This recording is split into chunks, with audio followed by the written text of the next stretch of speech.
Arrakis is this unrelenting anvil against which people are beaten and shaped and forged into something that's stronger. There's something very spiritual about that sand, which on the surface is really nothing, but underneath has a really diverse biological backstory. One of my favorite lines from Frank Herbert is, when you end a novel, it's like a train coming into the station that doesn't stop. You just jam on the brakes and let the sparks fly into people's imagination.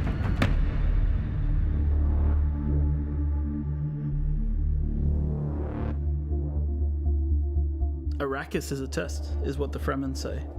And the player comes right into the heart of that test.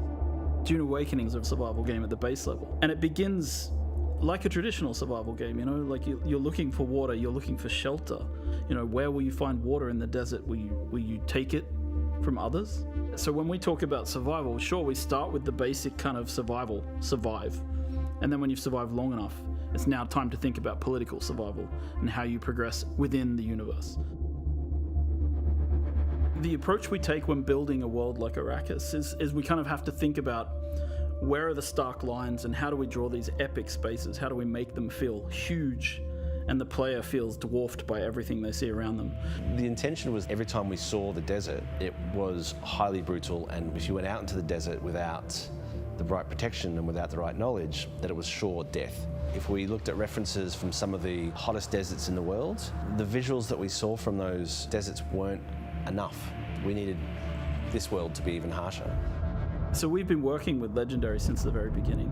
They've been very generous with sharing with us assets from the film and allowing us to see things from the film and allowing us to really understand the vision that Denis Villeneuve has for the world and his characters and the way he's grounding Arrakis. But of course, a game is a much larger scale, so we need to expand upon that vision. We have our own army of concept artists who are sending things back and forth with Legendary all the time. One of my best moments on this project so far actually was I got to go and visit the set of the first film with a group of the people from Funcom, the art directors, the lead artists, and we got to walk around in the actual sets that they had built in classic old school set building, massive palaces, and we got to look at the ornithopters from the inside and the outside, right? We got to walk around them and get a sense of their scale. Well, I think what they had done really well is they'd been quite inspired by the world that we had built in Dune Part 1. Now, on a film, you're sort of led on a journey by the director and by the script, whereas in a game, you have the opportunity to sort of create your own narrative and create your own journey. The most exciting aspect for me is the fact that you can take what you've enjoyed and loved and you can build your own stories and your own places. And that to me is the ultimate goal, is to have, you know, complete control. Using Unreal 5 to create a game is obviously one of the better choices. Unreal 5 gives us flexibility through the blueprinting system. It allows us to handle amazing graphics through the rendering system, the lighting system such as Lumen. Lumen technology allows proper light bouncing.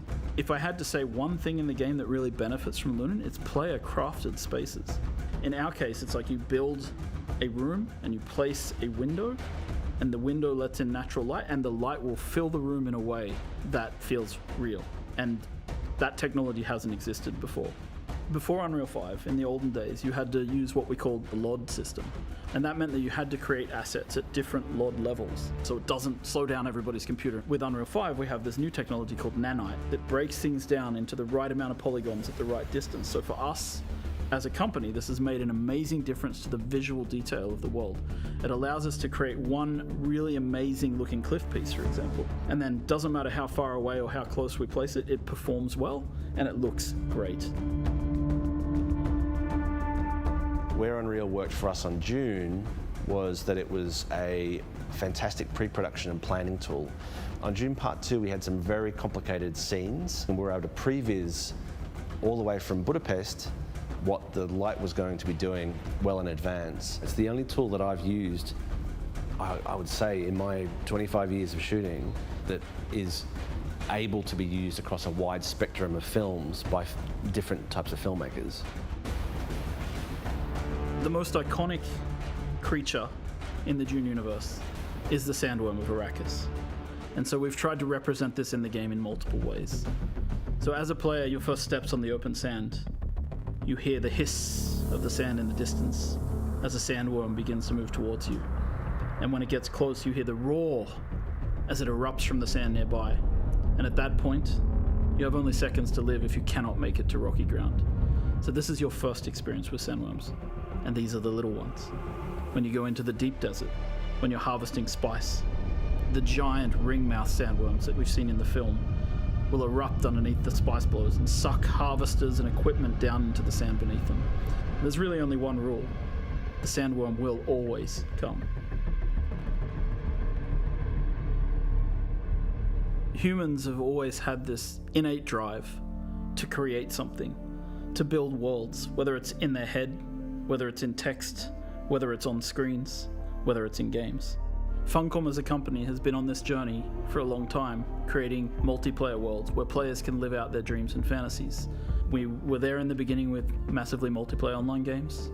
We've been there in the beginning with survival open world crafting games. And Dune is a combination of those legacies, bringing us forward into the future. It's the culmination of what Funcom means as a company and what we can deliver. And this legacy means that we need to really pay attention to what we're creating and how we create it for the fans. Because I think at the heart of this, there's a lot of people out there who really want to live in the universe that Frank Herbert created. And they really want to live in the visual world of the films that they see from Villeneuve. And so we need to create the gap between those two possibility spaces and create a game world where people can live out their fantasies that they've taken from Dune. And yes, it's a huge legacy, and it feels at times extremely overwhelming, but we really hope that we can deliver something for everybody.